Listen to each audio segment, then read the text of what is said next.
बघा मित्रांनो, टीचर्स मध्ये विचारलेला प्रश्न आहे.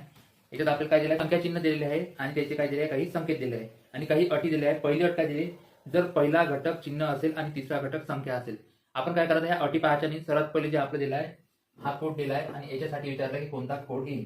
तर पहिला काय, आपला पहिला घटक चिन्ह आहे आणि तिसरा घटक संख्या आहे. म्हणजे आपल्या बाकीच्या अटीचं काम नाही आहे. तर डायरेक्ट आपण काय करू, काय म्हटलं आहे, पहिला घटक चिन्ह आणि तिसरा घटक संख्या असेल त्या दोघांचेही संकेत आपसात बदलले जातील.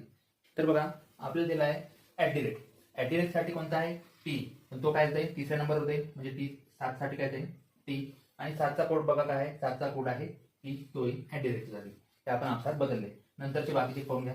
5 साठी दिला आहे के.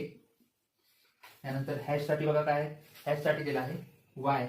आणि 3 साठी बघा काय दिला आहे जे, म्हणजे PKTY जे. आपण जर ऑप्शन पाहिला तर ऑप्शन नंबर 2 मध्ये आपल्याला उत्तर भेटते.